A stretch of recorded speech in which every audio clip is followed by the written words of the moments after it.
Well, this is a very, very special night in Chicago because tonight we're here for the 45th anniversary celebration of Steve Starr Studios. Steve Starr, a beloved Chicago photographer, had a very untimely passing, but his friends and his legion of fans are continuing with his most important event that he'd ever planned. And I'm here tonight with his beautiful family. So, Adrian, how do you feel about tonight? Oh, I think it's fabulous. I think everybody just made Steve's dream come true. We are so grateful to be here, and we thank everyone for this wonderful event. And so now tell us the way your uncle always had people pose for photos. He always said, lean in, chin up, and smile. Lean in, chin up, and smile.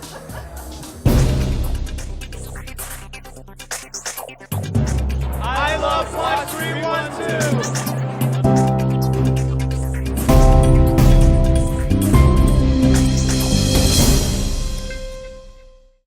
I think what I admired most about Steve is the way he was able to recreate himself. Many of us, a lot of people only know him as a photographer, but actually he was a producer of events, he was a collector, he had one of the most amazing antique stores here in Chicago.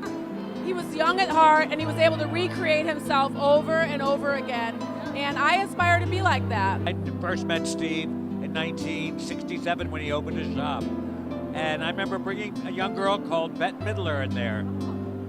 She was just starting out, and she couldn't get over his taste. He had such incredible taste. No one had anything bad to say about Steve. He was a Chicago icon. I mean, he was almost like an institution on the cultural, social landscape. And I can't imagine, I can tear up.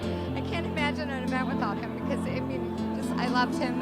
And one thing that I think everyone will remember is that he made me smile, he made everyone smile.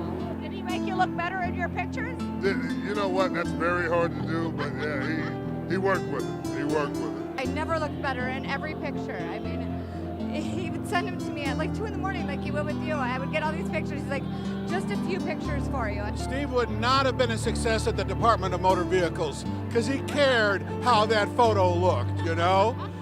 Steve always took your picture as if you were the Greta Garbo or the star of the evening. He made you feel so special.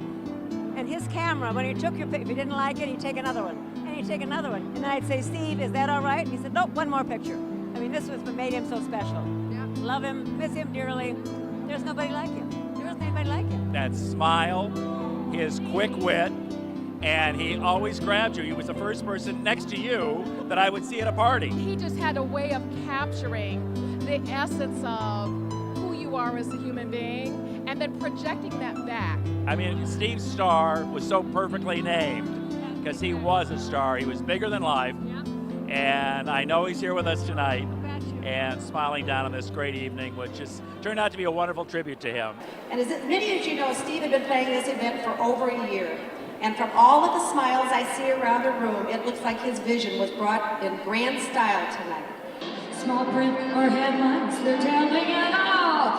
Calling on domestic news, you will know where to get the news. Whatever you do, the face of news is you. This has been a labor of love, though, planning this and bringing to fruition what his vision was all year long. And tonight is thrilling. And Margaret, you've done an awesome job. I mean, you've put all the loose ends together to make his dream come true tonight. I was really lucky because he kept emailing me and emailing me and emailing me. So everything, I had almost everything except one person. And he kept meticulous notes on his thoughts that he wanted how this event to come about. What are some of the particulars that, you know, were must-haves for him for the party? Well, Spider Saloff, he really wanted Spider Saloff. And he kept saying to me, do you think Victor would take my portrait? So we had a photo session with Steve and Victor 5 days before Steve passed. The photo shoot occurred just 5 days before Steve passed away. So obviously this is the last photo of him and something that will be treasured by his family forever.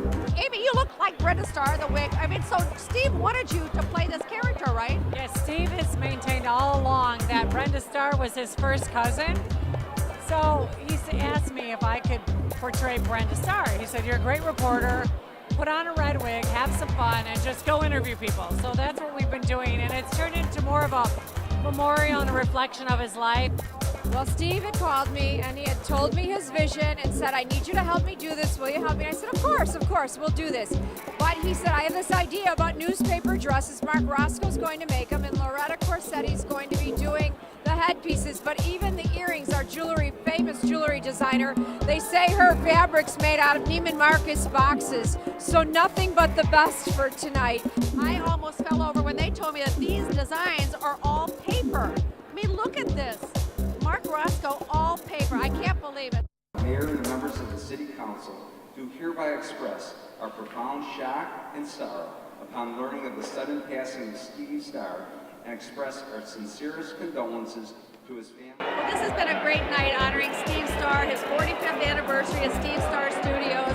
And I've known him for over 30 years, and I know that he would not want any frowns on anybody's faces here tonight because he was all about positivity. It's a celebration of his Face of the News exhibit.